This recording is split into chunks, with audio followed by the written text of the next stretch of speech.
आप देख रहे हैं इंडिया टाउन न्यूज, भारत की बात। छत्तीसगढ़ में 210 नक्सलियों ने हथियार डाले। दीपक बैज ने पूछा, क्या सभी नक्सली असली हैं?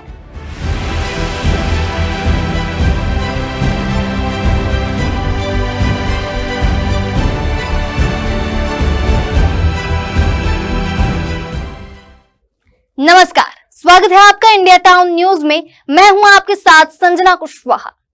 छत्तीसगढ़ के नक्सल इतिहास में अब तक का सबसे बड़ा नक्सली सरेंडर हुआ, जहां 210 नक्सलियों ने जगदलपुर में आयोजित कार्यक्रम में सरेंडर किया। तो वहीं देश के सबसे बड़े नक्सली सरेंडर को लेकर कांग्रेस पीसीसी अध्यक्ष दीपक बैज ने सरकार पर सवाल खड़े किए, जहां दीपक बैज का कहना है कि बस्तर में नक्सलियों का समर्पण कांग्रेस सरकार के कार्यकाल में किए गए विकास और सुरक्षा प्रयासों का परिणाम, जबकि बीजेपी सरकार सिर्फ और सिर्फ प्रचारित कर रही है। उन्होंने पूछा कि क्या सभी 2000 नक्सली असली हैं और उनका पूरा प्रोफाइल क्या है। बैज ने शराब नीति, बिहार चुनाव में सीएम के नाम और गुजरात मंत्रिमंडल के इस्तीफों पर भी सरकार को घेरा और विरोध जताया। बता दें, बैज ने बीजेपी सरकार पर सवाल खड़ा किया कि आखिर बीजेपी ने बस्तर में ऐसा क्या काम किया कि नक्सली हथियार डालने लगे हैं।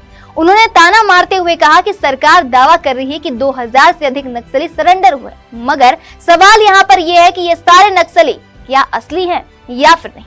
इन नक्सलियों का पूरा प्रोफाइल क्या है। बैज का यह सवाल साफ इशारा है कि सरकार के दावे और हकीकत में बड़ा अंतर है। बैज ने कहा कि कांग्रेस ने हमेशा सुरक्षा और विकास को साथ साथ चलाने का काम किया, मगर बीजेपी सरकार सिर्फ और सिर्फ दिखावे के लिए प्रचार कर रही है। उनका कहना है कि बस्तर के नक्सलियों के पूरे प्रोफाइल जनता के सामने लाना चाहिए, ताकि पता चले कि कौन असली है और कौन केवल नाम के लिए सरेंडर कर रहा है।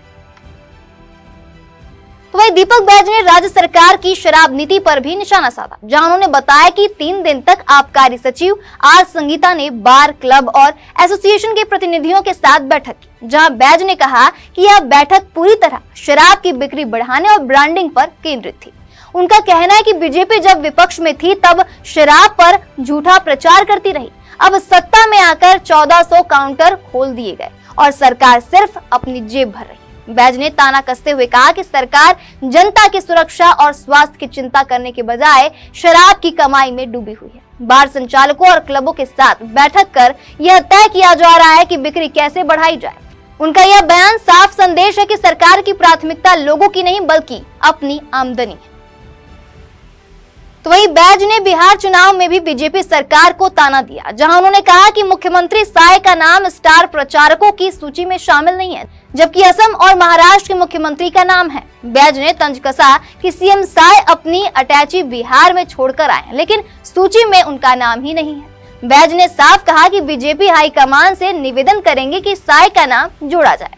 यह बयान भी बीजेपी के खिलाफ तंज और विरोध का हिस्सा है। गुजरात के मुख्यमंत्री भूपेंद्र पटेल के मंत्रियों के इस्तीफे पर भी दीपक बैज ने सवाल उठाए, जहां उन्होंने कहा कि रात को इस्तीफा और सुबह शपथ हो जाती है। उन्होंने ताना कसते हुए कहा कि गुजरात में लूट खसौट चरम पर था और विधायकों की नाराजगी भी चरम पर थी। बैज ने सुझाव दिया कि छत्तीसगढ़ में भी मंत्रिमंडल में बदलाव की आवश्यकता है और यह देखना चाहिए कि कौन वास्तविक काम करने वाला और कौन केवल दिखावे के लिए मंत्री बना है।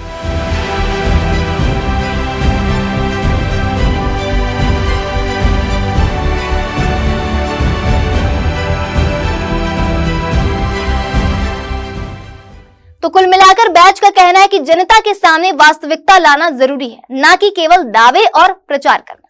उनका यह विरोध ताने और सवालों के साथ साफ संदेश है कि सरकार केवल दिखावे की राजनीति कर रही है। अब इस मामले में आगे क्या होगा और क्या नहीं होगा, ये तो आने वाला वक्त बताएगा। हम आपको सारी अपडेट देते रहेंगे।